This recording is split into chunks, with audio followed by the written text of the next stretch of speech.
Bullies ripped her blazer in assembly. She kneed him into a chair. The autumn morning mist clung to the Gothic towers of Westfield Academy like ghostly fingers, and Kira Montrose stood at her dormitory window, watching the sun struggle to penetrate the heavy grey clouds that seemed to perpetually hover over the prestigious boarding school. Her breath fogged the ancient glass as she pressed her forehead against the cool surface, and for the 1000th time since arriving 6 months ago, she wondered what twist of fate had brought her to this place. Kira adjusted her navy blazer for the 3rd time that morning, her fingers trembling slightly as she smoothed the fabric over her slight frame. The blazer, like everything else in her wardrobe, was second-hand, purchased from a uniform exchange program that the school ran for students whose families couldn't afford the exorbitant prices of the official outfitters. The sleeves were slightly too long, requiring her to roll them back, and there was a small discoloration near the left pocket where some previous owner had spilled something that hadn't quite come out in the wash, but it was clean and pressed, and Kira had learned to take pride in the small victories. The corridors of Westfield Academy buzzed with the usual pre-assembly chatter, voices echoing off the mahogany-paneled walls that had witnessed over 2 centuries of privileged students passing through their halls. Oil portraits of distinguished alumni gazed down from their ornate frames, men and women who had gone on to shape nations, build empires, and amass fortunes that could fund small countries. Their painted eyes seemed to follow Kira as she moved through the corridors like a ghost, her dark eyes fixed on the polished floor tiles that reflected the light from the crystal chandeliers overhead. At barely 5 feet tall, with a build that suggested she'd never seen the inside of a gym, Kira had perfected the art of invisibility over her 6 months at this bastion of old money and older traditions. Her long black hair was always pulled back in a neat ponytail, and her pale skin bore none of the golden tan that marked her classmates as members of families who wintered in the Hamptons and summered in Martha's Vineyard. Everything about her screamed outsider to anyone who cared to look, which unfortunately was most of the student body. The scholarship that had brought her here was a double-edged sword. On one hand, it represented an opportunity that her mother had dreamed of but never had, a chance to attend one of the most prestigious preparatory schools in the country, to rub shoulders with the children of senators and CEOs, to open doors that would otherwise remain forever locked. On the other hand, it marked her as different, as someone who didn't belong in this rarefied world of trust funds and family crests. Kira's mother, Elena Montrose, worked double shifts at a textile factory in their small hometown. Her hands stained permanently with dye and her back bent from years of hunching over industrial sewing machines. She had sacrificed everything to give her daughter this chance, taking on extra work and skipping meals to save money for the incidental expenses that the scholarship didn't cover. Every night, Elena would call to check on her daughter, her voice bright with hope, despite the exhaustion that Kira could hear beneath the cheerful words. "How was your day, Mija?" Elena would ask, and Kira would always respond with careful lies about new friends and interesting classes, never mentioning the daily humiliations that had become as routine as morning assembly. The assembly hall loomed ahead, its vaulted ceiling disappearing into shadows above the ornate wooden beams that had been carved by master craftsmen centuries ago. The hall was a monument to tradition and permanence, its oak-paneled walls adorned with portraits of distinguished alumni who seemed to peer down with judgmental eyes at the sea of navy blazers and tartan skirts below. Stained glass windows depicted scenes of academic achievement and moral virtue, casting rainbow patterns across the polished wooden pews where students sat according to an intricate social hierarchy that Kira was only beginning to understand. She slipped into a seat near the back, hoping to blend into the sea of identical uniforms, but knowing that her presence was noted by those who made it their business to catalogue every transgression, every sign of weakness. Her fingers unconsciously traced the small tear in her blazer's sleeve, a reminder of yesterday's encounter with Preston Blackwood and his crew, when she had been hurrying to class and accidentally brushed against Preston's perfectly pressed uniform with her second-hand bag. "Watch where you're going, charity case," he had said, loud enough for the surrounding students to hear. When she had mumbled an apology and tried to continue on her way, he had grabbed her arm, his fingers digging into the fabric of her blazer. "I said, watch where you're going. Do you have any idea how much this uniform costs?" Kira had stood there, frozen, as Preston's friends Wade and Jasper flanked him like a pack of well-dressed hyenas. She had felt the fabric give way under his grip, heard the soft tearing sound that might as well have been thunder in the suddenly quiet hallway. But she had said nothing, done nothing, simply stood there and absorbed the humiliation like she had been trained to absorb punches in the dojo back home. Preston sat 3 rows ahead of her now, his broad shoulders filling out his blazer in a way that screamed generations of good breeding and expensive nutrition. His perfectly styled blonde hair caught the morning light streaming through the stained glass windows, each strand falling into place with the kind of effortless perfection that money could buy.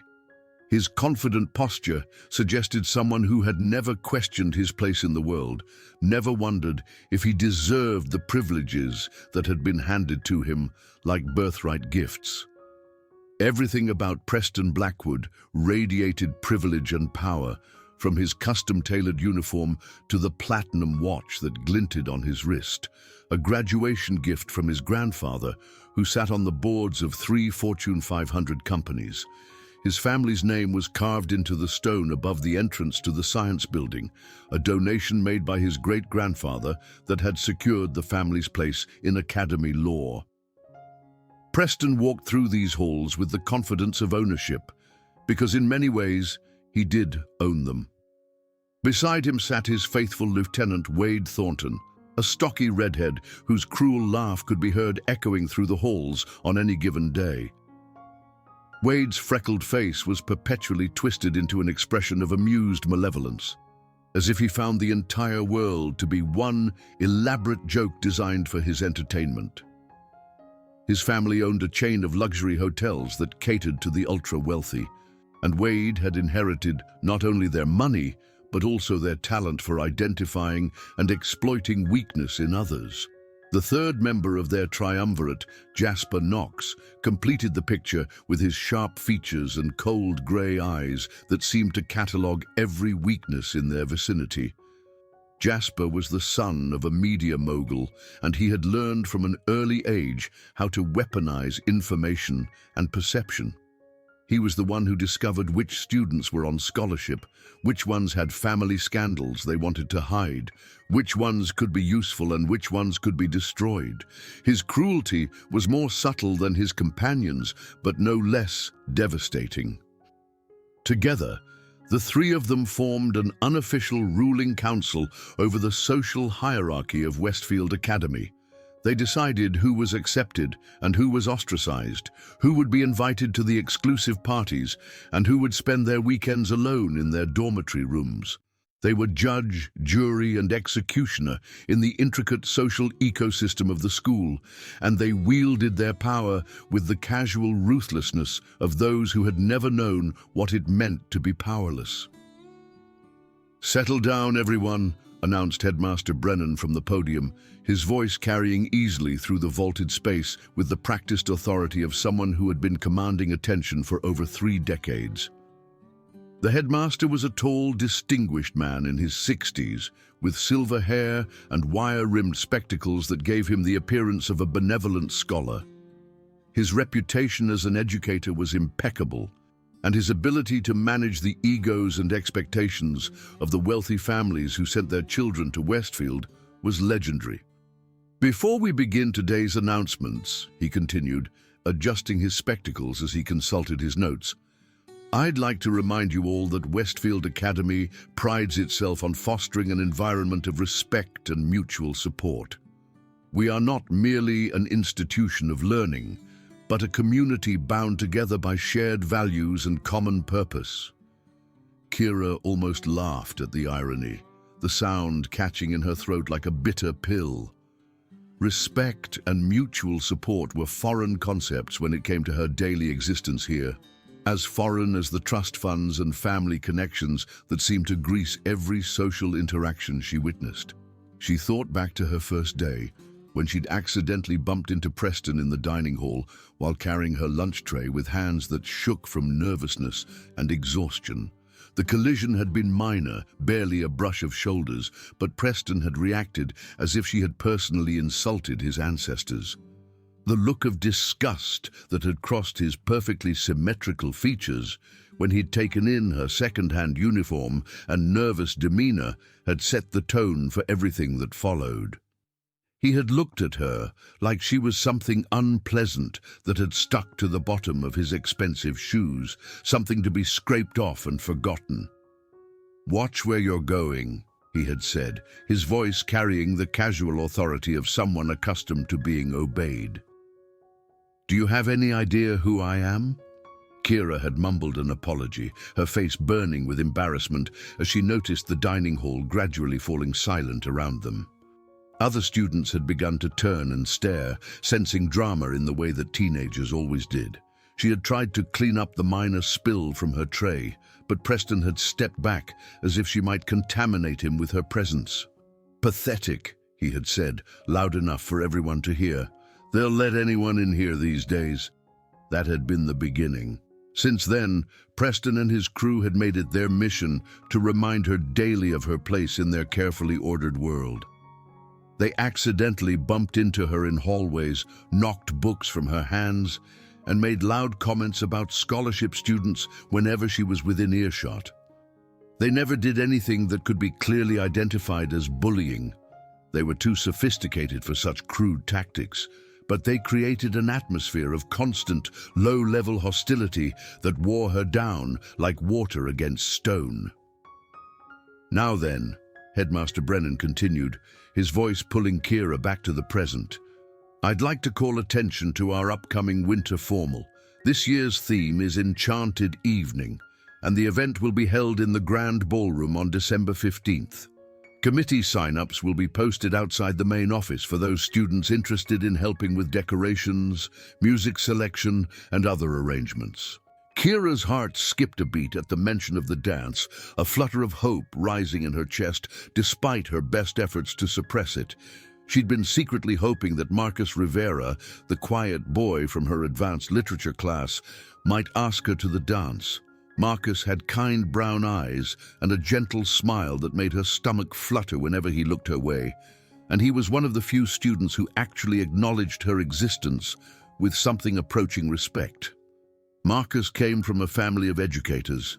His father was a professor of philosophy at a small liberal arts college, and his mother taught high school English in an inner-city district.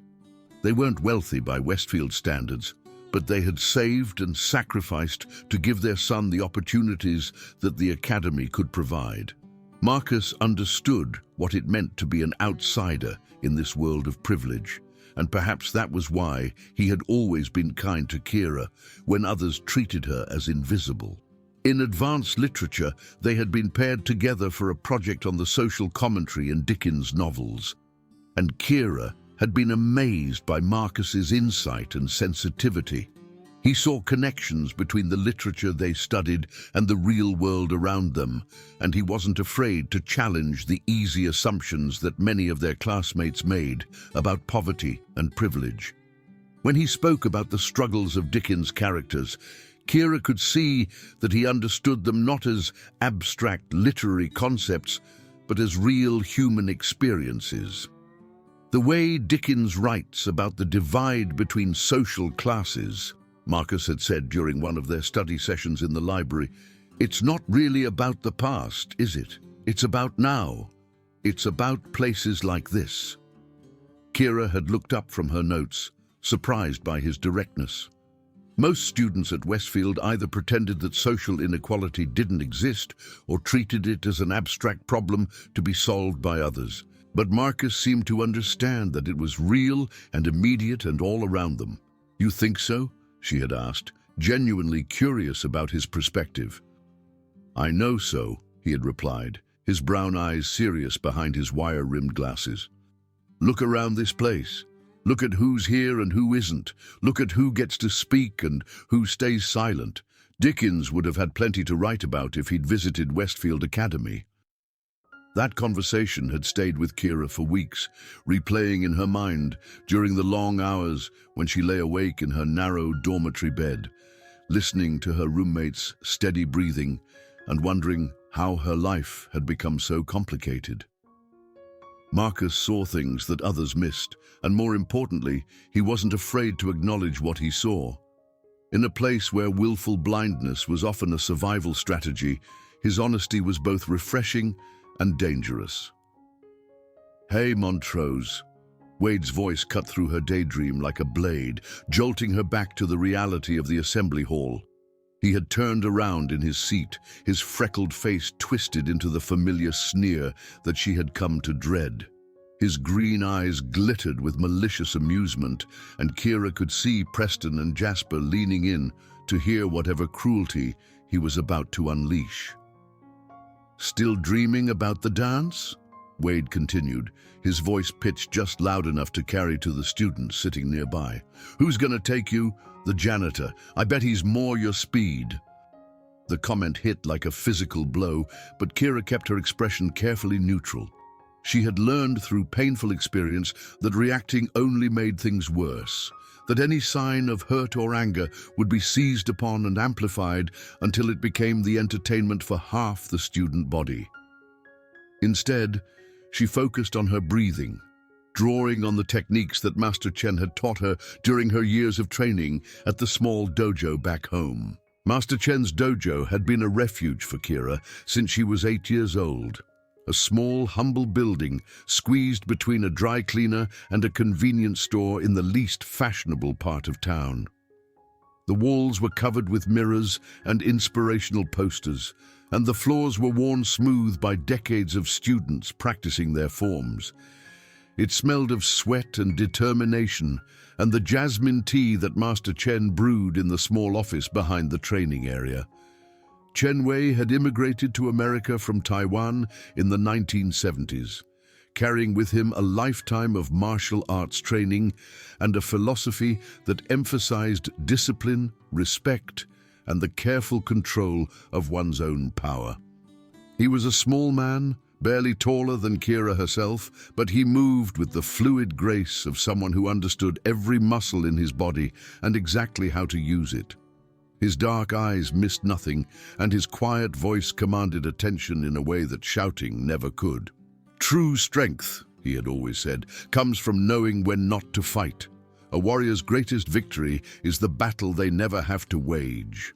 Under Master Chen's patient guidance, Kira had discovered that she had a natural talent for taekwondo. Her small size and quick reflexes made her ideally suited for the sport's emphasis on speed and precision over brute force. She had progressed rapidly through the belt rankings, driven by a combination of natural ability and fierce determination. By the time she was 14, she had earned her third-degree black belt and was competing at the regional level. The trophies and medals had accumulated on the shelf in her bedroom at home, tangible proof of her skill and dedication.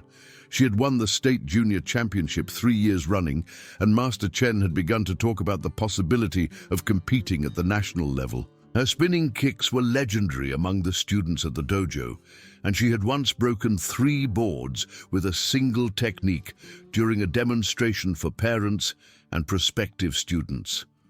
But more important than the physical techniques were the lessons that Master Chen taught about character and self-control. He had watched Kira struggle with the anger and frustration that came from growing up poor in a town where wealth determined social status, and he had worked patiently to help her channel those emotions into something positive. "Anger is like fire," he had told her during one particularly difficult training session when she was 12 and struggling with bullies at her public school. "It can warm you or it can burn you. The choice is always yours." Preston's laugh was low and cruel, pulling Kira back to the present moment with jarring suddenness. "Come on, Wade. Don't be ridiculous. Even the janitor has standards." The words hit Kira like physical blows, each syllable carefully chosen for maximum impact. She could feel the eyes of nearby students turning toward her, could sense the ripple of awareness spreading through their section of the assembly hall as other students picked up on the drama unfolding before them. Some watched with obvious enjoyment, treating her humiliation as morning entertainment. Others looked uncomfortable but said nothing, unwilling to risk drawing Preston's attention to themselves. But Kira kept her expression neutral, her face a mask of calm that betrayed nothing of the storm raging inside her. She had learned this technique from Master Chen as well, the ability to remain centered even when everything around her was chaos. She focused on her breathing, feeling the air move in and out of her lungs with steady rhythm, using the meditation techniques that had served her well during competitions. The irony wasn't lost on her. Here she was, a third-degree black belt in Taekwondo, with regional championship titles under her belt, allowing herself to be terrorized by a group of privileged bullies who had probably never been in a real fight in their lives. She could probably take all three of them at once without breaking a sweat, could have Preston on the ground and begging for mercy in less than 10 seconds. The knowledge of her own capability burned inside her like a secret fire. But Master Chen's lessons held her back like invisible chains. Violence should always be the last resort, he had taught her. When you use your training in anger, you become no better than those who would harm others. You become the very thing you seek to defeat. But Master Chen's lessons had been about more than just physical technique. They had been about creating a philosophy of life based on respect, discipline, and the careful consideration of consequences. He had taught her that true martial artists were protectors, not aggressors, and that their greatest responsibility was to use their skills only in defense of themselves or others who couldn't defend themselves. The problem was, Kira's battles were being waged daily, and she was losing every single one, not because she lacked the physical ability to win, but because she had been convinced that winning would make her no better than her tormentors. Master Chen's wisdom, which had seemed so clear and absolute in the quiet sanctuary of the dojo, felt like a burden here in the complicated social ecosystem of Westfield Academy. As Headmaster Brennan continued with the morning announcements, Kira found herself thinking about the phone call she'd had with her mother the night before. Elena had sounded tired, more tired than usual, and Kira had noticed a tremor in her voice that might have been exhaustion or might have been something worse. "How are your classes going, Mija?" Elena had asked, just as she did every night. "They're good, Mama," Kira had replied, the lie coming easily after months of practice. "I'm learning a lot." "And your friends? You're making friends?" "Yes, Mama. Everything is fine." But everything wasn't fine, and Kira wondered how much longer she could maintain the charade. Her grades were suffering from the constant stress and sleep deprivation. She found it difficult to concentrate during classes when she was always watching for the next attack, always wondering what fresh humiliation awaited her in the hallways or the dining hall. Her teachers had begun to notice her distraction, and she had received concerned emails from 2 of her professors asking if she needed additional support. The worst part was the isolation. She had expected the academic challenges of Westfield to be difficult, but she had been prepared for that. What she hadn't been prepared for was the social exile. The way that Preston's campaign against her had effectively cut her off from any chance of forming normal friendships. Other students were afraid to associate with her, afraid that Preston's attention might turn to them if they were seen talking to the charity case. Even her dormitory room felt like enemy territory. Her roommate, Ashley Pemberton, came from a family that owned a shipping empire and had made it clear from the first day that she considered Kira's presence an unfortunate inconvenience. Ashley never spoke to her directly, but she made her feelings known in other ways, leaving lights on when Kira was trying to sleep, playing music at all hours, and hosting impromptu gatherings in their room that Kira was obviously not invited to join. After assembly, Kira made her way to the library, seeking refuge among the towering bookshelves that held thousands of volumes spanning centuries of human knowledge and experience. The Westfield Library was a cathedral of learning, with soaring ceilings and tall windows that bathed the reading areas in natural light. The familiar scent of old paper and leather bindings usually calmed her nerves, carrying with it the promise that somewhere in these volumes was wisdom that could help her make sense of her situation. The library had become her sanctuary over the past months, the one place on campus where she could lose herself in other worlds and forget, for a few hours at least, about the daily trials of her own existence. She had always been a voracious reader, but at Westfield, she had become obsessive about it, checking out books on everything from medieval history to quantum physics, desperate for knowledge that might somehow give her an edge in navigating this alien environment. Her favorite spot was a small table tucked away in the corner of the literature section, surrounded by shelves of classic novels and collections of poetry. From there, she could see most of the main reading area while remaining relatively hidden from casual observation. The table was scarred with generations of student use, marked with the faint impressions of countless notes and assignments, and Kira had come to think of it as her own small piece of territory in a place where she otherwise had no claim to belonging. But today, even this sanctuary felt violated, tainted by the morning's humiliation and the knowledge that tomorrow would bring more of the same.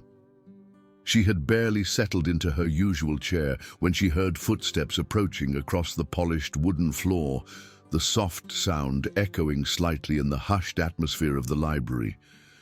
"Mind if I sit?" Marcus Rivera stood beside her chair, his dark hair falling across his forehead in a way that made her pulse quicken, despite her emotional exhaustion. He was holding a copy of Great Expectations, the same edition they were using in their advanced literature class, and his brown eyes behind his wire-rimmed glasses held the same gentle concern that had drawn her to him from the beginning. "Of course," Kira managed, gesturing to the empty chair across from her while trying to ignore the way her heart had begun to race. Even in her current state of emotional turmoil, Marcus's presence had an immediate calming effect on her, like a warm light in a dark room. Marcus settled into the seat with the same careful grace that characterized all his movements. He was tall and lean, with the kind of natural elegance that had nothing to do with expensive clothes or professional styling. His uniform was neat but not perfect, his tie was slightly askew, and there was a small ink stain on his shirt cuff that suggested he actually used his pens rather than just carrying them as accessories. "I saw what happened in assembly," he said quietly, his voice pitched low enough to avoid attracting attention from the other students scattered throughout the reading area. "Those guys are jerks." Kira's cheeks burned with embarrassment, the flush spreading down her neck and across her chest like a visible manifestation of her shame. It was bad enough to be humiliated by Preston and his crew, but knowing that Marcus had witnessed it made the experience somehow worse. She had hoped that he might see her differently, might think of her as someone worth knowing despite her scholarship status and second-hand clothes. "It's nothing I can't handle," she said, the words coming out more sharply than she had intended. She immediately regretted the defensive tone, but she couldn't seem to help herself. The morning's events had left her feeling raw and exposed, like a nerve that had been stripped of its protective coating. "You shouldn't have to handle it at all," Marcus replied, his voice carrying a quiet intensity that made her look up from her books. His brown eyes were serious, and she could see genuine anger there, not at her, but for her. It was a distinction that she wasn't used to, and it caught her off guard. "Preston thinks he owns this place just because his daddy donated a wing to the science building," Marcus continued, his normally gentle voice taking on a harder edge. His grandfather endowed the library, his great-uncle funded the new gymnasium, and his family has had their names on buildings here for 3 generations. He acts like that gives him the right to treat other people like they're less than human. The bitterness in Marcus's voice surprised Kira. She had known that he didn't come from the same privileged background as most of their classmates, but she hadn't realized that he harbored such strong feelings about the social dynamics at Westfield. Most students either embraced the hierarchy or learned to navigate it quietly, but Marcus seemed to see it clearly and find it wanting. "You sound like you speak from experience," Kira said carefully, studying his face for clues about his own struggles with Preston and his crew. "Let's just say that being the son of a philosophy professor and a public school teacher doesn't exactly open doors around here," Marcus replied with a rueful smile. "I've had my own run-ins with Preston and his friends. The difference is I'm a guy and I'm tall enough that they don't see me as an easy target. What they're doing to you..."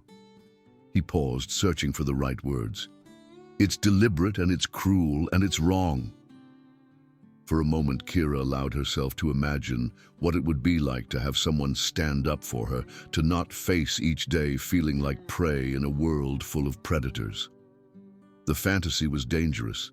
It made her want things she couldn't have, made her hope for changes that would never come. Hope, she had learned, was often more painful than despair because it carried with it the possibility of disappointment. "I should get to class," she said, beginning to pack her books with movements that were perhaps a little too quick, a little too eager to escape before the conversation could venture into territory that might prove too emotionally treacherous. "Kira." Marcus's hand brushed hers as she reached for her notebook, the contact sending electricity up her arm like a static shock. His skin was warm and slightly rough from what looked like calluses earned through actual work rather than recreational sports. "Would you maybe want to go to the winter formal with me?" The world seemed to stop spinning around them. The sounds of the library, the whispered conversations, the turning of pages, the soft footsteps of students moving between the stacks, all faded into a muffled background hum.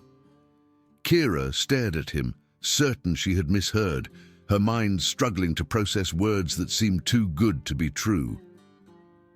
"You want to go with me?" she asked, her voice barely above a whisper. "I've wanted to ask you for weeks," Marcus admitted, his cheeks flushing slightly in a way that made him look younger and more vulnerable. "You're the most intelligent person in our lit class, and you have this way of seeing things that others miss. When we were working on the Dickens project, you understood the social commentary in a way that went beyond just academic analysis. You connected it to real life, to real problems. I think you're amazing." The words washed over Kira like warm water, each syllable carrying with it a validation that she had desperately needed but never dared to expect. For months, she had felt invisible, worthless, a burden to be tolerated rather than a person to be valued. But Marcus saw something in her that she had almost forgotten existed: intelligence, insight, worth. Before Kira could find her voice to respond, the moment was shattered by the sound of slow clapping, each clap echoing through the library like gunshots in a cathedral. Preston Blackwood emerged from behind the nearby bookshelf, his perfect features arranged in an expression of mock admiration that made Kira's stomach drop like a stone. "How touching," he drawled, his voice dripping with sarcasm that could have corroded metal. "Romeo and Juliet, starring the scholarship kid and the bleeding heart." Wade and Jasper flanked him like well-dressed bodyguards, their presence immediately making the spacious library feel claustrophobic and threatening. Wade's freckled face was split by his familiar, cruel grin, while Jasper's cold grey eyes catalogued every detail of the scene with the precision of a predator analyzing its prey. The three of them together radiated a kind of malevolent energy that seemed to suck the warmth out of the air around them. Marcus stood up slowly, his jaw clenched with barely contained anger. Kira could see the muscles in his neck tightening, could sense the way his entire body had shifted into a defensive posture. He was several inches taller than Preston, but Preston's build was heavier, more solid, suggesting hours spent in expensive gyms with personal trainers rather than the lean muscle that came from actual work. "Walk away, Preston," Marcus said, his voice steady, despite the tension radiating from his body like heat from a furnace. "Or what?" Preston stepped closer, using his considerable height advantage to loom over Marcus in a way that was clearly designed to intimidate. His blue eyes were cold and calculating, and Kira could see the way he was evaluating Marcus, looking for weaknesses to exploit. "You'll write a strongly worded essay about it? Maybe compose a sonnet about social injustice?" The mockery in Preston's voice was calculated and precise, each word chosen for maximum impact. He had obviously done his research on Marcus, had learned about his academic interests and his family background, and was now weaponizing that information with the skill of someone trained in psychological warfare. "Leave him alone," Kira found herself saying, the words escaping before she could stop them. Her voice was smaller than she had intended, but it carried clearly in the hushed atmosphere of the library. Preston's attention shifted to her like a spotlight, and his smile turned predatory. The change in his expression was subtle but unmistakable, the difference between a shark circling its prey and a shark moving in for the kill. Kira felt her heart rate spike as those cold blue eyes focused on her with laser-like intensity. "Oh, look who found her voice," Preston said, his tone filled with mock surprise. "Tell me, Montrose, what exactly do you think you bring to the table? Rivera here could have any girl in school, and he chooses this." He gestured dismissively at her slight frame, his hand moving in a way that somehow managed to encompass not just her physical appearance, but her entire existence at Westfield Academy. The gesture was devastating in its casual cruelty, reducing Kira to nothing more than an object of pity in a single fluid movement. She felt the familiar burn of humiliation spreading across her face and down her neck.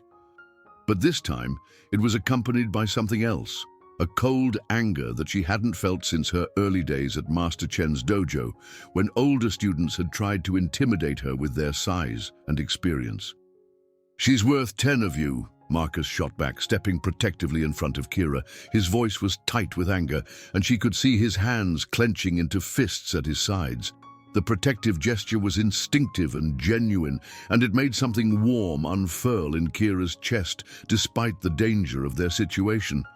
"Is she now?"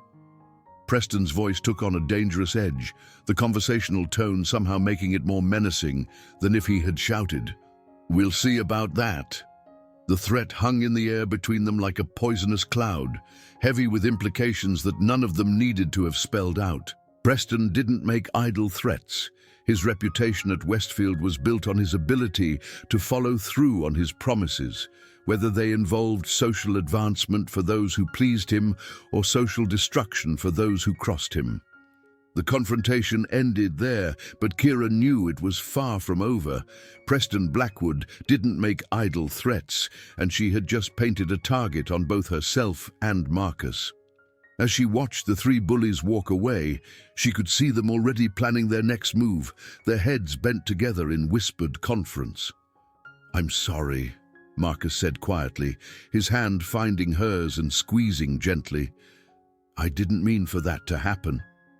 "It's not your fault," Kira replied, though she could already feel the familiar weight of dread settling in her stomach like a cold stone. Preston would have found an excuse eventually. But even as she spoke the words, she knew that things had changed irrevocably. Preston's campaign against her had been cruel but relatively unfocused until now. Marcus's declaration had given it a new target and a new urgency. The war that had been simmering under the surface was about to become open conflict, and Kira wasn't sure she was ready for what was coming. Her fears proved justified the very next morning. Kira was walking to her first period advanced chemistry class, her mind still foggy from another sleepless night spent replaying the library confrontation, when she heard Marcus's voice echoing from the stairwell that led to the upper-level classrooms. His voice was tight with pain and frustration, and something in his tone made her stomach clench with dread. "Just leave her out of this, Preston." Kira's blood turned to ice in her veins. She had been dreading this moment since yesterday afternoon, knowing that Preston wouldn't let Marcus's defense of her go unpunished. She crept closer to the stairwell, her heart hammering against her ribs like a caged bird, every instinct screaming at her to turn around and walk away. Leave her out of what? Preston's voice carried that same mockingly innocent tone he'd used in the library, but now there was something darker underneath it, something that made the hair on the back of Kira's neck stand up. "I'm just trying to understand what you see in her. Maybe you're into the whole wounded bird thing." Kira peered around the corner of the stairwell, and what she saw made her stomach lurch with sick certainty.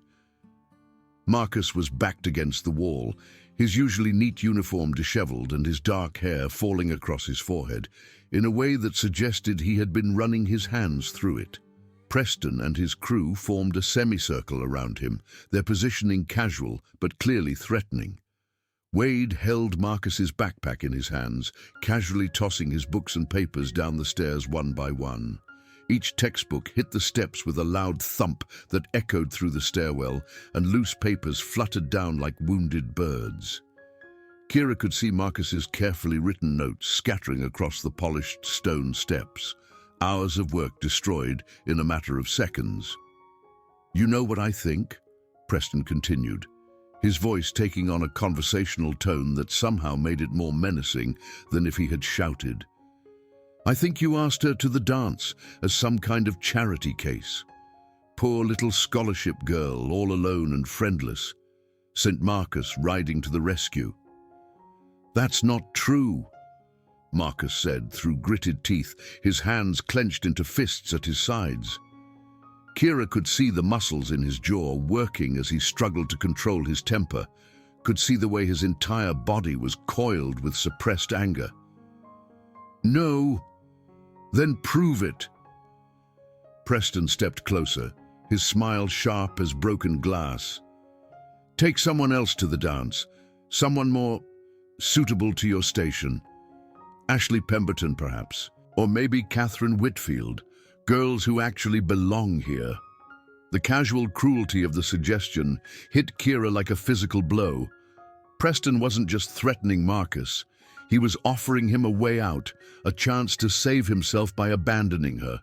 It was a masterful psychological manipulation designed to force Marcus to choose between his own safety and his principles. "Go to hell," Marcus replied, his voice low but carrying clearly through the stairwell. The words had barely left Marcus's mouth when Preston's fist connected with his stomach. The sound was sickeningly wet, and Marcus doubled over with a whoosh of expelled air, his face going pale as he struggled to breathe. Kira watched in horror as Wade and Jasper moved in, their movements coordinated with the efficiency of long-time practice. Wade's knee came up toward Marcus's ribs, but Marcus managed to twist away at the last second, taking the blow on his shoulder instead. Jasper grabbed Marcus's arm and wrenched it behind his back, eliciting a sharp gasp of pain that made Kira's vision blur with rage. Every instinct screamed at her to intervene, to use her training to put all three of them on the ground, where they belonged. Her muscles coiled with remembered precision, her body shifting unconsciously into a fighting stance as Master Chen's teachings surged through her mind like muscle memory. She could see exactly how it would unfold: a spinning kick to take Preston's legs out from under him, an elbow strike to Wade's solar plexus, a quick joint manipulation to force Jasper to release Marcus's arm. She could have ended the entire confrontation in less than 10 seconds, could have left Preston and his crew gasping on the floor while she helped Marcus gather his scattered belongings. The knowledge of her own capability burned inside her like acid. making her hands shake with the effort of holding herself back. But Master Chen's voice echoed in her mind like a mantra. The moment you use your training in anger, you become no better than those who would harm others. Violence should always be the last resort, and a true warrior's greatest victory is the battle they never have to wage. So she stayed hidden, watching helplessly as Preston and his crew delivered their message with methodical cruelty. Wade released another handful of Marcus's notes, letting them flutter down the stairwell like confetti at a particularly sadistic celebration. Jasper twisted Marcus's arm a little harder, just enough to make him wince, but not enough to cause lasting damage. "You see, Rivera," Preston said, his voice perfectly calm despite the violence he was orchestrating, "this is what happens when you don't know your place. This is what happens when you get ideas above your station." Preston's fist connected with Marcus's ribs, a precise blow that was calculated to cause pain without leaving visible marks. Marcus grunted and tried to pull away, but Jasper's grip on his arm kept him pinned against the wall. Wade laughed, the sound echoing off the stone walls of the stairwell like the cackle of a hyena. "The thing is," Preston continued, landing another blow to Marcus's stomach, "I actually like you, Rivera. You're smart. You come from decent enough people, and you could actually have a future at this school. But you're throwing it all away for what? For her?" The way Preston said "her" made it sound like a curse word, like something too distasteful to speak aloud. Kira felt tears burning behind her eyes, not from sadness but from pure, crystalline rage. She had never wanted to hurt someone as badly as she wanted to hurt Preston Blackwood in that moment. "She's poison, Rivera," Preston said, his voice taking on an almost fatherly tone. "She's a scholarship kid with no connections, no future, no value to anyone who matters. She'll drag you down with her if you let her. Is that really what you want?" By the time they finished, Marcus was slumped against the wall, his lips split and his uniform disheveled beyond repair. Blood trickled from the corner of his mouth, and Kira could see the careful way he was holding his ribs that suggested at least one of Preston's blows had found its mark. "Remember what I said about the dance, Rivera?" Preston called over his shoulder as they walked away, their footsteps echoing through the stairwell like gunshots. "Make the smart choice. Choose someone who won't destroy your reputation before it even gets started." Kira waited until their footsteps had faded completely before rushing to Marcus's side. He looked up at her with eyes that held a mixture of pain and shame that made her heart break into 1,000 pieces. His usually kind face was pale, except for the angry red mark where Preston's fist had connected with his cheek. "I'm sorry," he whispered, the words barely audible. "I'm so sorry, Kira." "For what?" she asked, kneeling beside him to help gather the scattered remains of his belongings. His chemistry textbook lay open at the bottom of the stairs, its pages wrinkled and torn. His carefully written notes were scattered across the steps like fallen leaves. "I can't take you to the dance," Marcus said, his voice breaking on the words. "I want to, more than anything, but I can't put you through what they'll do if I don't back down. I can't be responsible for making things worse for you." The words hit her harder than any physical blow could have. She had known this moment was coming from the second Preston had made his threat, but hearing Marcus say it aloud still felt like a knife twisting in her chest. She helped him to his feet, her hands shaking with suppressed rage and something that might have been heartbreak. "It's okay," she heard herself saying, the lie coming automatically. "I understand." But she didn't understand. She understood only that she was tired of being afraid, tired of watching people she cared about suffer because of her presence in their lives. She understood that Master Chen's philosophy of non-violence, no matter how noble in theory, was failing her in practice. She understood that sometimes the cost of peace was higher than the cost of war. As she walked Marcus to the nurse's office, supporting his weight as he favored his injured ribs, A cold resolve began to settle in her chest like ice forming on a winter pond. For 6 months, she had endured Preston's campaign against her with the patience of a saint and the restraint of a true martial artist.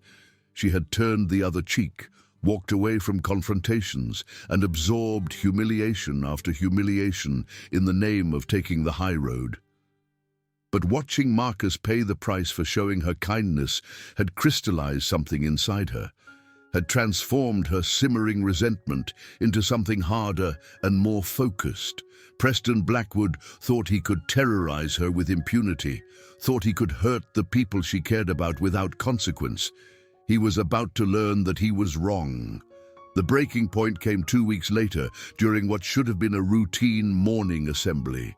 The days since Marcus's beating had passed in a blur of escalating tensions and careful preparation. Preston had been true to his word.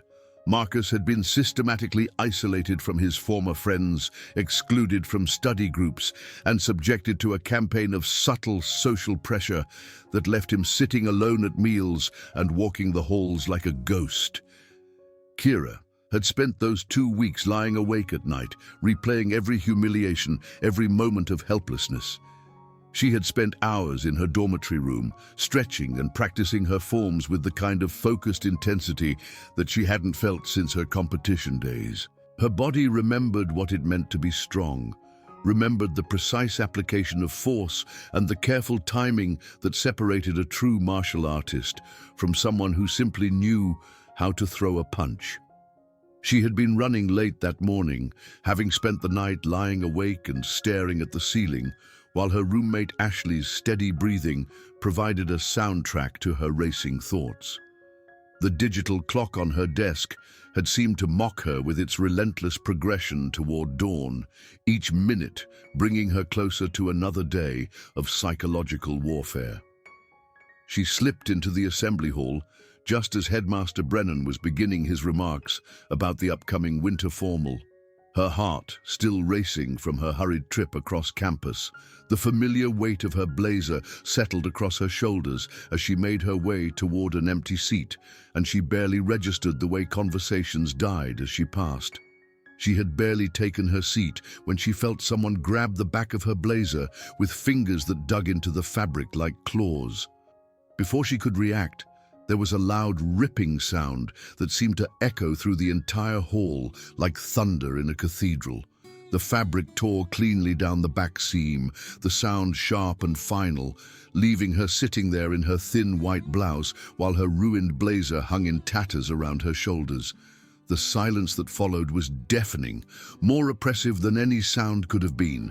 Every head in the assembly hall turned to stare at her, hundreds of pairs of eyes focusing on her humiliation with the intensity of spotlights. Kira felt her face burn with shame, the heat spreading down her neck and across her chest like a physical manifestation of her mortification. Preston Blackwood stood behind her, holding the torn piece of fabric in his hand like a trophy. His perfect features were arranged in an expression of mock concern that was so convincing it might have fooled someone who didn't know him. His blue eyes sparkled with malicious delight, and Kira could see Wade and Jasper flanking him, their faces split by identical grins of cruel satisfaction. "Oh no," Preston said in a voice loud enough for everyone to hear, his tone dripping with false sympathy. "Looks like someone's second-hand uniform couldn't handle the stress. Don't worry, Montrose. I'm sure the school has some spare uniforms in the lost and found. Maybe something from the 1980s would suit you better." The laughter that followed was like a physical assault, washing over her in waves of cruel amusement that seemed to come from every direction at once. It started with Preston's inner circle, but spread quickly through the assembly hall like a virus, infecting student after student until the air itself seemed to vibrate with mockery. Even some of the teachers were struggling to hide their smiles, their professional composure cracking in the face of such expertly orchestrated humiliation. Kira sat frozen in her chair, her hands clenched so tightly in her lap that her knuckles had gone white and her fingernails were digging crescents into her palms. The torn blazer hung around her shoulders like the remnants of her dignity, and she could feel the weight of every stare like a physical pressure against her skin. "Mr. Blackwood," Headmaster Brennan's voice cut through the laughter, but there was no real authority in it, no sense that he was particularly troubled by what had just occurred. "Please, take your seat." "Of course, sir," Preston replied with exaggerated politeness, his voice carrying the perfect note of respectful contrition. "Just trying to help a fellow student in her time of need." As he walked back to his seat, his eyes met Marcus's across the aisle. Marcus was staring at the scene with a mixture of horror and helpless rage, his face pale and his hands clenched into fists in his lap. The message in Preston's smile was clear and unmistakable. This is what happens when you associate with her. This is the price of defying me. Kira stood up slowly, her legs trembling with the effort of supporting her weight. She walked toward the exit with as much dignity as she could muster. Her torn blazer clutched against her chest, like armor that had failed to protect her when she needed it most. Behind her, she could hear the whispers and muffled laughter following her like a pack of hungry wolves, each comment a fresh wound in her already battered psyche. Did you see her face? I can't believe she actually thought she belonged here. Poor Marcus. At least now he knows what she really is. She made it to the bathroom before the tears came, hot and angry and filled with 3 years of suppressed rage. The fluorescent lights hummed overhead like angry wasps, and the mirrors reflected her image back at her from multiple angles, showing her the full extent of her destruction from every possible perspective. As she stared at her reflection, her dark hair disheveled, her face streaked with tears, her blazer hanging in ruins around her shoulders, something fundamental shifted inside her.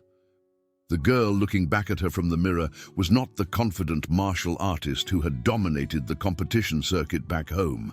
She was not the daughter who had made her mother so proud, who had represented everything good about hard work and determination. She was a victim, and she was tired of being one. Master Chen's teachings about restraint and control suddenly felt like chains holding her back from justice, rather than wisdom guiding her toward enlightenment. She thought about Marcus, beaten and humiliated because he had dared to show her kindness. She thought about her mother, working double shifts to keep her at this school where she was treated like human garbage. She thought about every cruel word, every shove, every moment of fear that had defined her existence at Westfield Academy. "No more," she whispered to her reflection, and for the first time in months she recognized the person staring back at her. The girl who had won the state Taekwondo championship 3 years running. The girl who had broken 3 boards with a single kick during a demonstration that had left the audience speechless. The girl who had never backed down from a challenge until she came to this place and let them convince her that she was weak.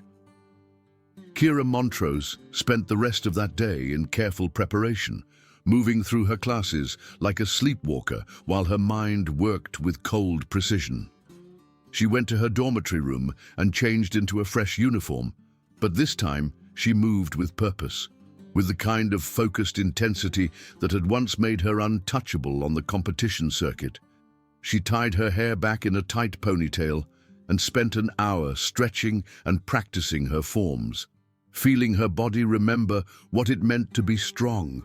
Her muscles responded with familiar precision, each movement flowing into the next with the kind of fluid grace that only came from years of dedicated training.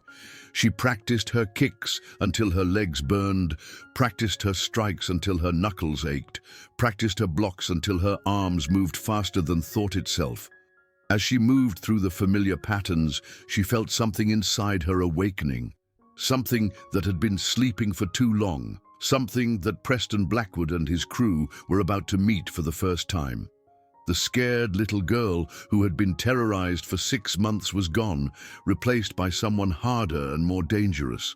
The next morning, she walked into the dining hall with her head held high and her spine straight as a sword blade. Preston and his crew were at their usual table, regaling their audience with what was undoubtedly a greatly embellished version of yesterday's humiliation. Wade was holding up torn pieces of fabric, demonstrating how easily the charity case's blazer had given way under pressure. Jasper was providing color commentary, his cold gray eyes sparkling with malicious amusement. But Preston was the star of the show, his voice carrying clearly across the dining hall as he described Kira's reaction to her public humiliation. He mimicked her tears, her trembling hands, her desperate attempt to maintain some shred of dignity as she fled the assembly hall. The performance was cruel and precise, designed to cement her status as a figure of ridicule in the social hierarchy of Westfield Academy. Kira got her breakfast, just orange juice and a piece of toast, because her stomach was too knotted with anticipation to handle anything more substantial, and walked directly to their table. The conversation died as she approached, rippling outward in waves of silence that eventually encompassed the entire dining hall. She could feel the attention of hundreds of students focusing on her like a laser beam, could sense the electric anticipation that preceded any major social event at the school. "Preston," she said, her voice carrying clearly through the sudden silence. She held up the torn blazer, the fabric hanging from her fingers like a battle flag. "I believe this belongs to you." For a moment, confusion flickered across Preston's perfect features like clouds passing over the sun. His blue eyes narrowed as he tried to process what was happening, tried to understand why his victim was approaching him instead of cowering in some corner of the campus. Then his expression hardened into its familiar mask of cruel amusement, and Kira could see him settling into the familiar rhythm of psychological warfare. "I don't know what you're talking about, Montrose," he said, his voice pitched to carry to every corner of the dining hall. "That's your blazer. I was just trying to help when it fell apart. Maybe you should invest in better quality clothing. I hear they have some lovely options at the thrift store." The comment drew snickers from his audience, but Kira noticed that the laughter was less enthusiastic than usual. Something in her demeanor, the straightness of her spine, the steadiness of her gaze, the way she held herself like a coiled spring, was making people nervous. "You ripped it," Kira said simply, her voice calm and matter-of-fact, "in front of everyone. Are you accusing me of something?" Preston stood up, using his height to intimidate her as he had so many times before. His broad shoulders blocked out the light from the tall windows, casting her in shadow. "Because that sounds like a pretty serious accusation. Do you have any proof?" "I'm not accusing you of anything," Kira said, taking a step closer instead of backing away. "I'm stating a fact. You ripped my blazer because you're a coward who gets off on humiliating people smaller than you." The dining hall had gone completely silent. Even the kitchen staff had stopped their work to watch the confrontation, and Kira could feel the weight of every eye in the room pressing down on her like a physical force. Preston's face was flushing red, and she could see the muscles in his jaw working as he struggled to control his temper. "You want to be careful how you talk to me, scholarship girl," he said, his voice low and dangerous. "You have no idea what I'm capable of." "Actually," Kira said, taking another step closer, "I think I do. You're capable of picking on people who can't fight back. You're capable of making others feel small so you can feel big. But when someone stands up to you?" She smiled, and it was not a pleasant expression. "Well, we're about to find out, aren't we?" Preston's control snapped like a rubber band stretched beyond its breaking point. His hand shot out to grab her shoulder, probably intending to push her away or shake her into submission. It was exactly what Kira had been hoping for, the first act of physical aggression that would justify everything that followed. The moment his fingers touched her blazer, Kira moved with the fluid precision of someone who had spent years perfecting the art of combat. Her right hand came up to trap his wrist in a grip that was stronger than her slight frame suggested possible, while her left struck his elbow with surgical precision. The joint hyperextended with a wet popping sound that echoed through the silent dining hall, and Preston let out a roar of pain and surprise that shattered the morning quiet like a thunderclap. But Kira wasn't finished.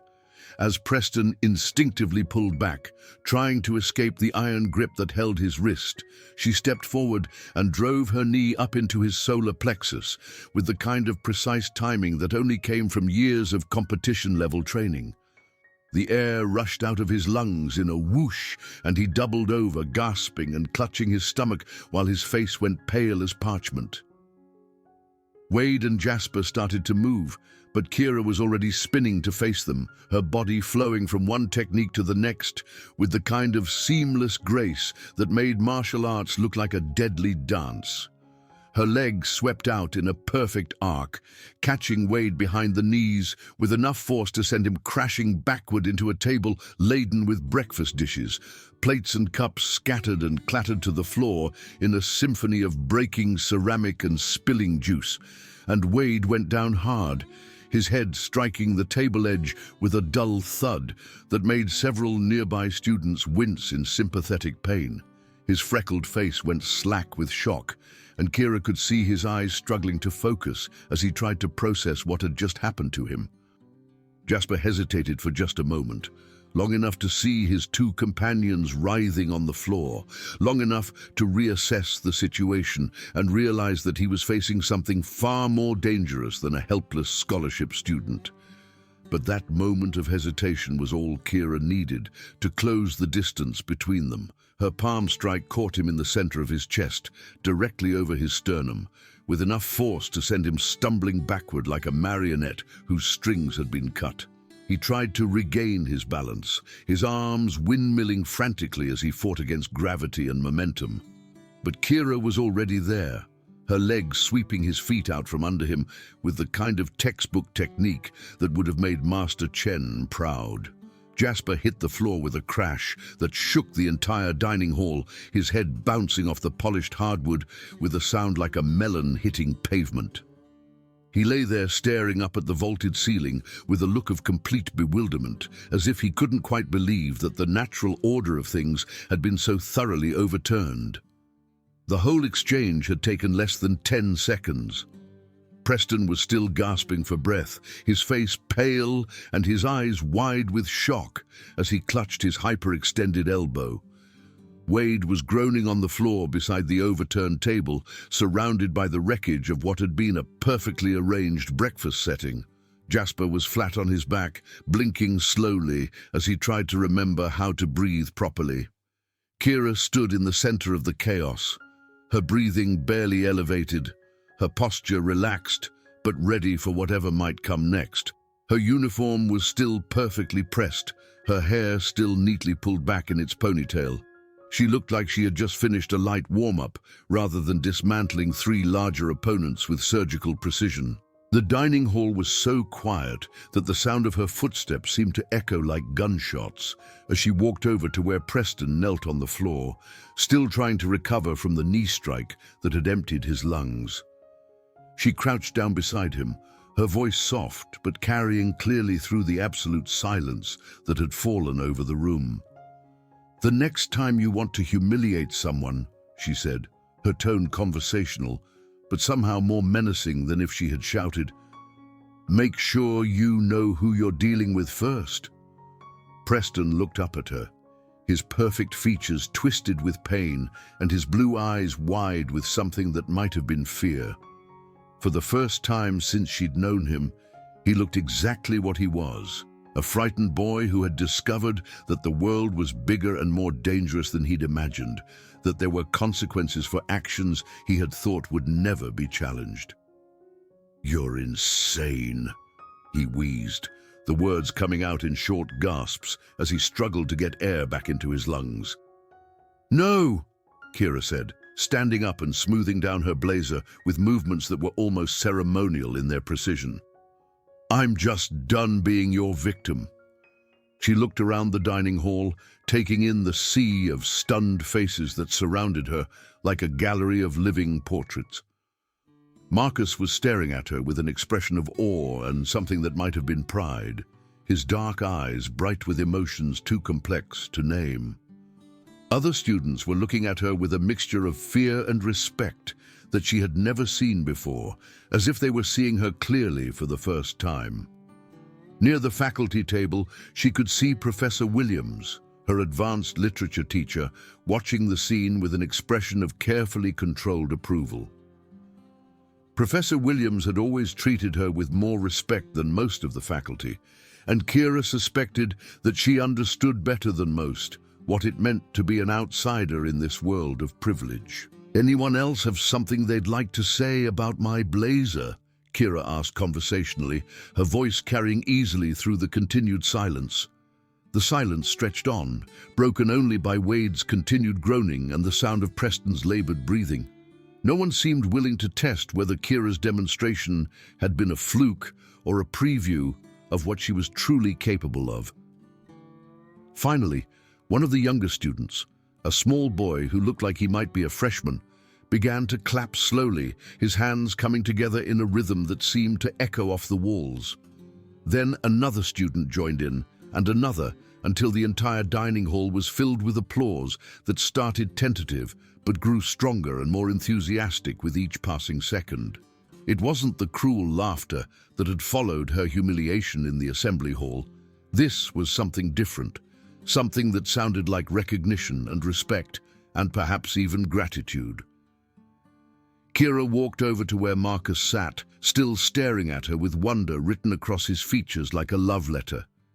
His breakfast sat untouched in front of him, forgotten in the face of what he had just witnessed. When their eyes met, she saw something in his expression that she had been hoping for but never dared to expect. Pride, admiration, and something that might have been love. "So," she said, her voice carrying just a hint of her old shyness, like an echo of the girl she used to be, "is that offer for the winter formal still open?" His smile was brilliant, lighting up his entire face like sunrise breaking over the horizon. "I thought you'd never ask." The aftermath of the dining hall incident rippled through Westfield Academy like a stone thrown into still water, creating waves that reached every corner of the campus within hours. Preston, Wade, and Jasper were taken to the infirmary, where they were treated for bruised ribs, a mild concussion, and wounded pride, respectively. The official story was that there had been an altercation during breakfast, but everyone knew what had really happened. The untouchable Preston Blackwood had been humbled by the scholarship student he had spent months tormenting. By lunchtime, the story had grown in the telling. Some versions had Kira breaking Preston's arm in 3 places. Others claimed that she had put all 3 boys in the hospital. The truth was impressive enough, but the mythology that grew around it was even more powerful, transforming Kira from victim to legend in the space of a single morning. Kira found herself called to Headmaster Brennan's office that afternoon, walking through corridors that suddenly felt different than they had just hours before. Students who had previously looked through her now nodded respectfully as she passed. A few even stepped aside to let her pass, as if she were visiting royalty rather than a scholarship student on her way to face disciplinary action. She sat across from the headmaster's massive oak desk, her hands folded in her lap, while he reviewed what she assumed was her disciplinary file. The office was a monument to academic tradition, its walls lined with first-edition books and photographs of distinguished alumni. A portrait of the school's founder gazed down at her from above the fireplace, his painted eyes seeming to evaluate her worthiness to sit in this sanctum of privilege. "Miss Montrose," Headmaster Brennan said finally, looking up at her over his reading glasses. His expression was carefully neutral, giving nothing away about his thoughts on the morning's events. "I'm told there was some kind of incident in the dining hall this morning." "Yes, sir." Kira replied, meeting his gaze steadily. "And you were involved in this incident?" "Yes, sir." Headmaster Brennan set down the file and leaned back in his leather chair, his fingers steepled in front of him in a gesture that suggested deep contemplation. "The witness reports are somewhat contradictory. Some students claim that Mr. Blackwood and his friends attacked you unprovoked. Others suggest that you initiated the confrontation." Kira considered her words carefully, knowing that her answer could determine not just her immediate future, but her entire educational career. "I defended myself when Preston grabbed me, sir. Everything else was just a natural consequence of that decision." "Natural consequence," the headmaster repeated slowly, as if tasting the words. "Miss Montrose, are you aware that Mr. Blackwood has a separated elbow and 2 cracked ribs?" "I'm aware that he's hurt, yes," Kira replied without a trace of remorse in her voice. "And you don't feel that perhaps your response was excessive?" For a moment, Kira considered her words carefully, thinking about all the ways she could frame her answer to minimize the consequences. She could express regret, claim that she had acted in the heat of the moment, promise that it would never happen again. But as she sat there in that office filled with portraits of powerful men who had never known what it meant to be powerless, she found that she couldn't bring herself to apologize for finally standing up for herself. "Sir," she said finally, "Preston has been tormenting me for months. He destroyed my property in front of the entire school. When I confronted him about it, he put his hands on me first. I simply responded appropriately to the threat he posed." Headmaster Brennan was quiet for a long moment, his grey eyes studying her face, as if he were trying to read something written there in invisible ink. "There will be consequences for this, Miss Montrose. Violence is never the answer to our problems." "Respectfully, sir," Kira said, feeling a spark of the same fire that had burned in her chest that morning. "Neither is ignoring them." The headmaster's eyebrows rose slightly, and for a moment, Kira thought she had gone too far. "Are you suggesting that the faculty has been negligent in addressing these issues?" "I'm suggesting that sometimes people need to stand up for themselves when no one else will," Kira replied, her voice steady despite the potential consequences of her words. Another long silence filled the office, broken only by the ticking of an antique clock on the mantelpiece. Finally, Headmaster Brennan sighed, a sound that seemed to carry the weight of years of dealing with the complicated politics of managing privileged teenagers. "You'll have detention for the rest of the week," he said finally, "and I expect you to write a letter of apology to Mr. Blackwood." "I'll serve the detention," Kira said quietly, "but I won't apologize for defending myself." "Miss Montrose, would you apologize to someone who had been tormenting you for months?" Kira interrupted, her voice remaining respectful but firm. "Someone who humiliated you in front of your peers and then put their hands on you when you called them out for it." The headmaster studied her for a long moment, and Kira thought she saw something like respect flicker in his eyes. When he spoke again, his voice carried a note of something that might have been approval, carefully hidden beneath his professional demeanor. "Very well," he said. "Detention only. But Miss Montrose..." He leaned forward slightly, his grey eyes serious behind his wire-rimmed glasses. "I trust this was an isolated incident?" "It was a learning experience, sir," Kira replied, meeting his gaze steadily. "For everyone involved." As Kira left the office, she felt a strange sense of lightness, as if a weight she'd been carrying for months had finally been lifted from her shoulders. The hallways that had once felt like gauntlets now seemed like ordinary corridors filled with ordinary students, students who looked at her with something approaching respect rather than contempt. The change in how others treated her was immediate and dramatic. Students who had previously looked through her now nodded respectfully when she passed.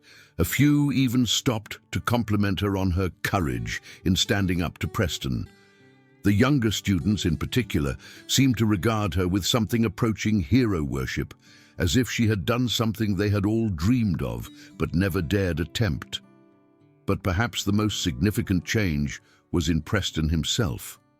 When he returned to classes 3 days later, his arm in a sling and his swagger notably absent, he went out of his way to avoid her. Wade and Jasper flanked him as always, but their earlier predatory confidence had been replaced by a cautious wariness that suggested they understood that the balance of power had shifted irreversibly. The winter formal arrived 2 weeks later, and Kira found herself standing in front of her dormitory mirror, adjusting the deep blue dress she'd bought for the occasion.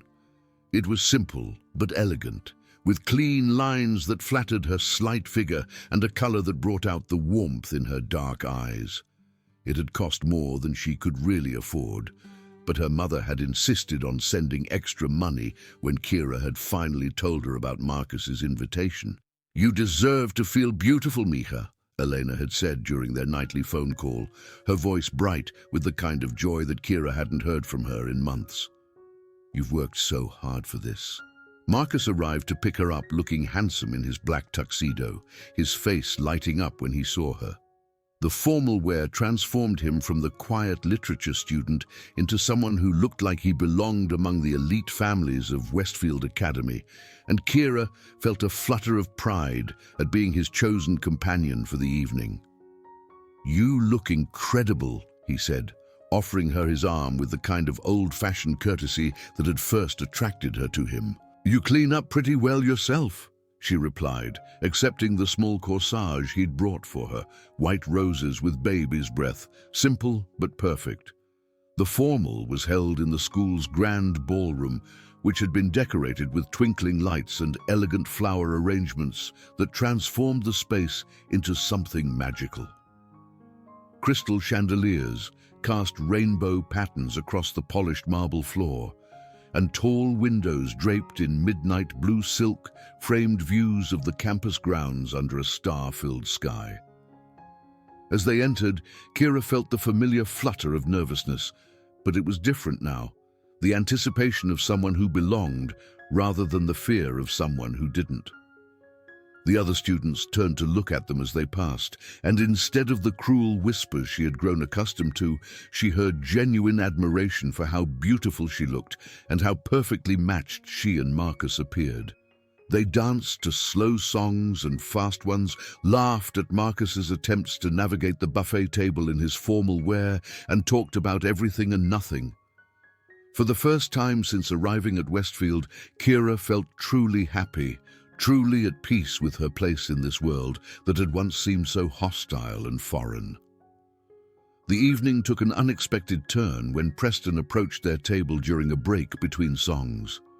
He walked slowly, favoring his injured ribs, and his usual confident demeanor had been replaced by something that might have been humility. His arm was still in a sling, and Kira could see the careful way he moved that suggested his injuries were still healing. "Montrose," he said, his voice lacking its usual edge of cruel amusement.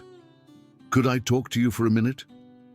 Marcus tensed beside her, his hand moving protectively to cover hers on the table.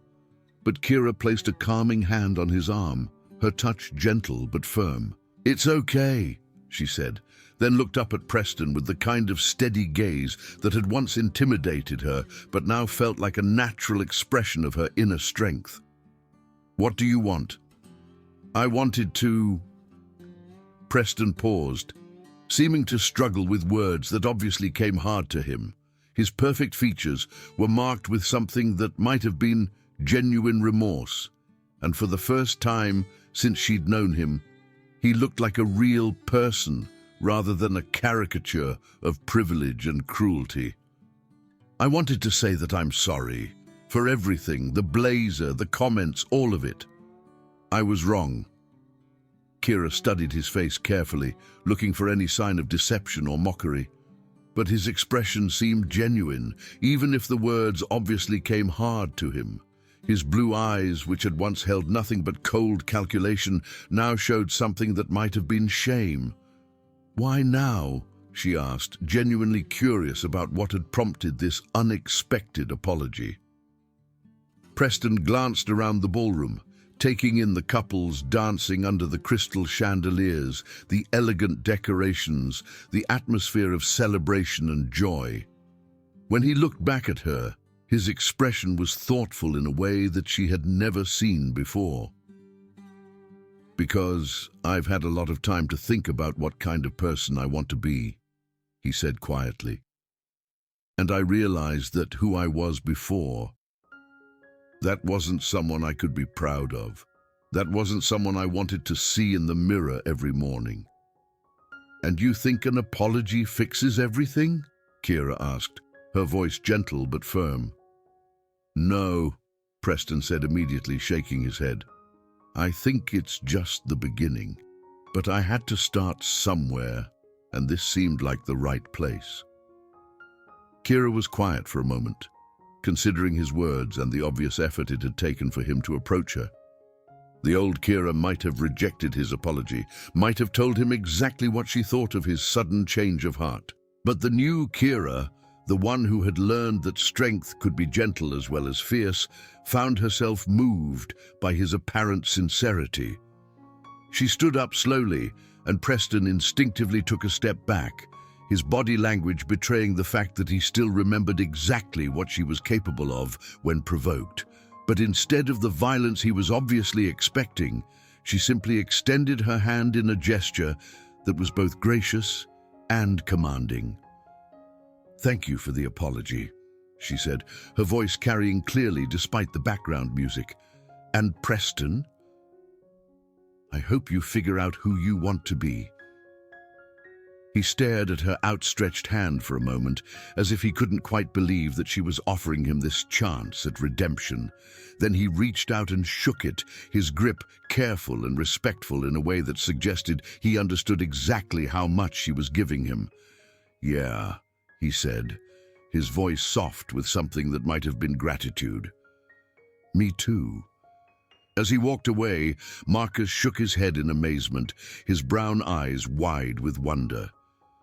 "I can't believe that just happened."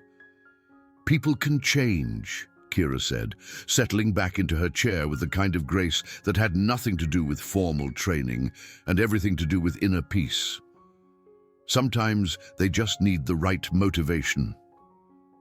The rest of the evening passed in a blur of music and laughter, and the kind of happiness that Kira had almost forgotten was possible. As the formal wound down, she and Marcus found themselves on the ballroom's balcony, looking out over the academy's moonlit grounds, while the sounds of the continuing celebration drifted out through the tall windows behind them. "I have to ask," Marcus said, his arm around her waist as they stood together in the cool night air. "Where did you learn to fight like that?" Kira smiled, leaning into his warmth and feeling more content than she had in months. "I've been studying Taekwondo since I was 8. My instructor always taught me that fighting should be a last resort, that true strength comes from avoiding conflict whenever possible." "So why didn't you use it sooner?" Marcus asked, his voice curious rather than judgmental. "Because I believed him," she said simply, watching the play of moonlight across the campus grounds. "I thought that if I just endured it long enough, it would stop on its own. But I was wrong. Sometimes you have to fight for the right to be left alone." Marcus was quiet for a moment, processing her words and the implications they carried. "Do you regret it? What you did in the dining hall?" Kira considered the question seriously, thinking about the violence and its aftermath, about the changes it had brought to her life and the lives of others. "I regret that it came to that," she said finally. "I regret that it was necessary. But I don't regret standing up for myself. For the first time in months, I feel like I belong here." "You always belonged here," Marcus said softly, his voice warm with conviction. "You just needed to realize it yourself." As they stood there in the moonlight, surrounded by the Gothic towers and ancient traditions of Westfield Academy, Kira reflected on the journey that had brought her to this moment. She had learned that strength wasn't just about physical capability, it was about knowing when to use that capability and when to show restraint. She had discovered that sometimes the greatest victory was not in defeating an enemy, but in helping them become someone better. Most importantly, she had learned that she was not powerless. She never had been. She had simply chosen to be, and that choice had cost her months of unnecessary suffering. But now, standing here with Marcus's arm around her and the respect of her peers finally earned, she knew that those days were behind her forever. The old Kira would have been afraid to hope, afraid to believe that things could really change. But the new Kira, the one who had faced her fears and emerged stronger, knew that the future was hers to write. She had found her place at Westfield Academy, not by hiding from who she was, but by embracing it fully. The girl who had once cowered in corners now walked tall, secure in the knowledge that she would never again allow anyone to make her feel small. The transformation was complete, but in many ways the story was just beginning.